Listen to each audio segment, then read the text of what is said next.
Dear Pastor Sarah, I got baptized when I was 16 years old. I am now 21 years old and now looking to be rebaptized. My main goal now is to find God and get closer with him again.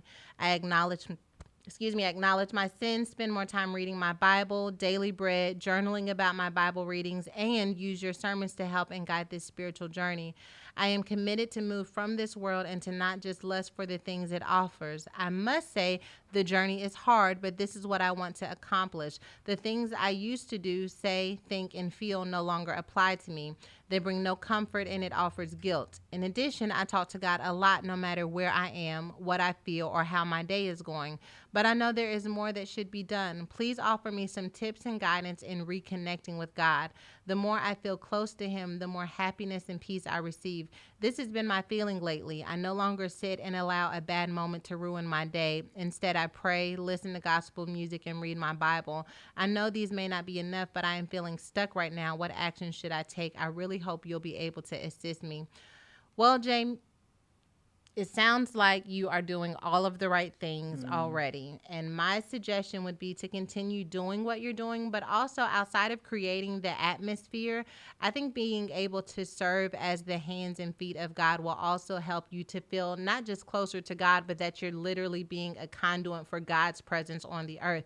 Right now, it sounds like you're full of God and that you're doing all of the right things, and yet you don't know what you should be doing next. And I feel like part of what we have been called to do is not just to be filled with God's presence, but to become God's presence wherever we are. So my suggestion to you would be to get involved. If there's somewhere where you can volunteer, if it's at your church, if it's at a shelter, if it's creating devotionals or just teaming up with different organizations, that as you show up in the world, to not just show up in the world as you with this godly presence as a secret to yourself, but rather allow wherever you show up to be an extension of where God is showing up. I think that even with Dr. Anita today on the talk, one of the things that I love and admire about her presence is that you can tell it was not just about Dr. Anita being there. She was bringing the fullness of who she was. She could tap into the ministry side. She could tap into the therapy side. She could tap into the professional side, the diversity and inclusion side. She could bring all of herself into that moment because she didn't feel like this was just something that I keep separated and then I show up to do what I am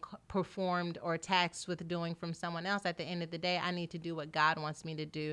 And so I would say look for opportunities to allow that God in you to show up. Do you have anything you want to? I'd be interested in what advice you would give her on. She's working really hard to draw a line in the sand between who she was and who she is now. She's doing different activities. She's saying that's not me. Those things bring me guilt. I want to be rebaptized. And I love the idea of a fresh start and making what I call kind of that adult commitment to God.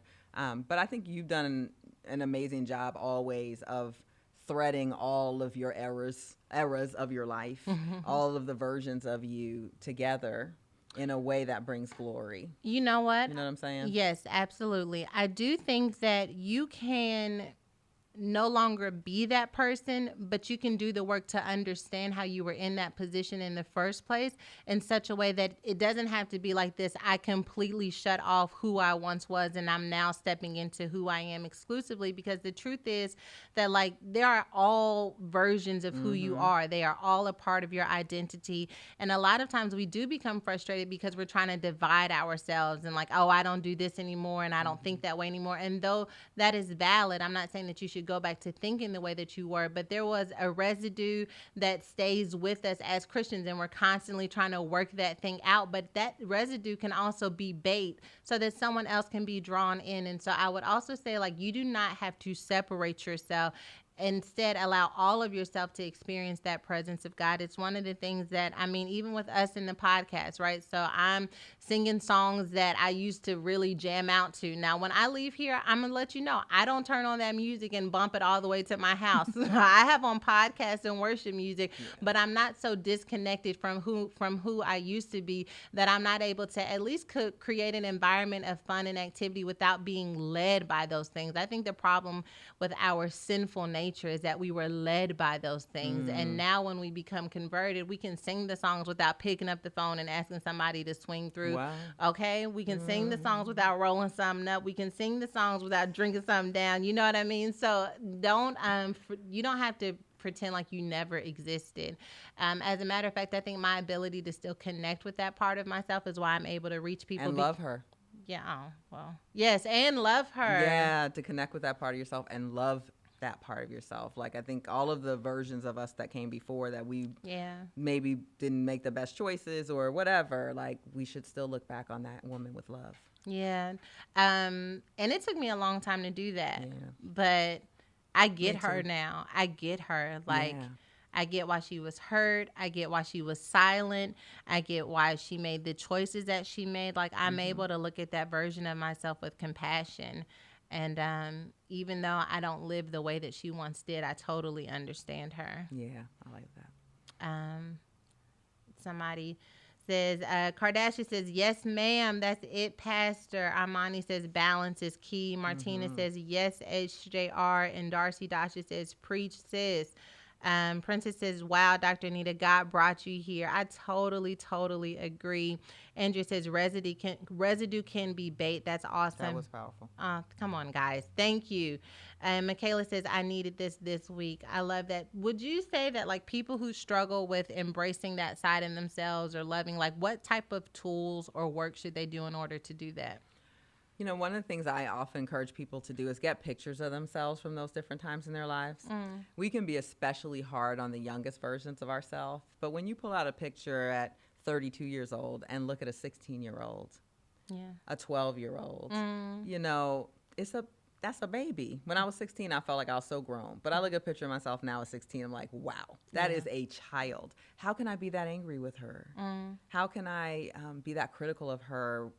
She's a child. And so talking to myself with the same compassion that I would talk to another child, just looking back and seeing how young you were, a lot of times that really shakes people into a different space because it's difficult to delineate because it's still us. But pull out some of those pictures, pull out some photos from what happened before this young woman was 16 where she, you know, is making that cut. What happened at 14, 13, 12, 10? Look at those pictures and have compassion on her. That's still you. And we don't leave her behind. We carry all of us with us, because if we try to leave it behind, we're cutting off a piece of ourselves, and that's still saying that this is a part of myself I don't like, I don't love, I wish never existed. And it's just not true. She's still she's you and you're her. So knit it together. Katanya says, I love that. I'm going to remember that when I'm struggling with who I used to be versus who I am now, which is so important. Shayna says, I love that. Look at a picture of your younger self. Indeed. Sometimes I look at it. Did I send you that picture of me holding Malachi? I saw a picture of me holding Malachi at my sister's sweet 16, which means that Malachi was maybe a year old. We were standing outside. I was barefoot. He was on my hip. And I just realized, like, man, I really did the best that I could. Sure. And I really owned it and embraced it. And I could see how on the outside looking in, it probably looked like I had adjusted well to motherhood given the circumstances. But on the inside, I was still struggling. And when I looked back on her, I commended the bravery that I think I exemplified in that moment, because I didn't feel brave in the moment, but I definitely could see courage was with me then. Sometimes we don't feel brave in the moment that something is taking place because we feel so fragile and vulnerable. But fragile and vulnerable is not the absence of bravery. That's the truth. If we remember that, man. That's the truth. That's the truth. It's so good to look back and just remember those emotions that you felt at the time and, like, what I've survived, what that young girl survived, what I've survived. It reminds me how good God is, and that he is already in love with all the parts of us as well. Yeah. You know, we don't have to work ourselves into a version that God will love more, or that will show him more, that we honor him more. It's just, this is a love thing with him. It's a love thing. I love that.